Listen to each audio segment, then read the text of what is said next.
এবছর বর্ষার মরশুম আগে এসে যাওয়ায় মৎস্যজীবীদের জালে বেশি পরিমাণে ইলিশ পড়বে এই আশাতেই বুক বাঁধছেন মৎস্যজীবীরা। গত বছর ইলিশের দেখা মেলেনি, ফলে ক্ষতি হয়েছিল অনেকটাই। এবছর সেই ক্ষতিপূরণ হবে বলে মনে করছেন তাঁরা। বর্তমানে ইলিশ ধরার জন্য আবহাওয়া অনুকূল রয়েছে উপকূলে। এই রকম আবহাওয়া থাকলে ইলিশ সহজেই ধরা পড়বে, এই খবরে খুশি মৎস্যজীবীরা। চেষ্টা করছি 14 জুনের পর থেকে আবার আমরা সেই পুনরায় মৎস্যজীবী শিকার যেতে পারবো এবং প্রত্যেকে সেইভাবে তৈরি হচ্ছি। এখন কি প্রায় শেষ মুহূর্তের দিকে কাজ? এখন শেষ মুহূর্তের দিকে কাজ। কি মনে হচ্ছে এবছর কি ভালোই হতে পারে? ওয়েদার, বর্ষা তো অনেক আগে নেমে গেছে, ওয়েদার যা বলছে এবছর একটু ইলিশের আশ্রয় পাবো, আমরা ইলিশ দেখতে পাবো এবং মাছের একটা প্রভাব দেখা যাচ্ছে ছোট নদী থেকে, যে আমার ব্যবসা ভালো হবে। যেহেতু বর্ষা আগে এসে যাওয়ায় ইলিশ ধরার অনুকূল পরিস্থিতি সৃষ্টি হয়েছে বলে মনে করছেন মৎস্যজীবীরা। এই আবহাওয়া দেখে সমুদ্রে যাওয়ার জন্য সব রকম প্রস্তুতি সেরে নিয়েছে মৎস্যজীবীরা।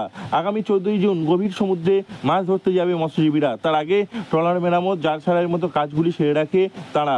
মাছ ধরার মরশুমে যাতে কোনো রকম অসুবিধা না হয় সেজন্য এই কাজগুলি সেরে রাখে তারা। মাছ বৃষ্টির জন্য একটু অসুবিধা হলেও এই আবহাওয়ার পরিস্থিতি দেখে মৎস্যজীবীরা খুবই খুশি। দাদা, আপনাদের কাজ কেমন চলছে? আমাদের কাজ এই তো আরম্ভ হয়ে গেল। আচ্ছা, এইবার আমরা ধরো আর 10-15 দিন পরে আমরা ধরো সমুদ্রে লাভবো আর থাকতে পারি। আচ্ছা, সেক্ষেত্রে সমস্যা হবে না? না না, আমরা বন্ধ করে রেখে দেবো। 3-4 দিন বন্ধ থাকবে? হ্যাঁ, খোলা হবে, আবার কাজ চলবে। আচ্ছা, না না, ভয় কিসের? কেন ভয় করবে? বর্তমানে পূবালি হাওয়া বইছে। ছোট মৎস্যজীবীরা যারা নদীতে জাল ফেলেন তারাও ইলিশের দেখা পাচ্ছেন, ফলে ইলিশ নিয়ে আশায় বুক বাঁধছেন সকলেই।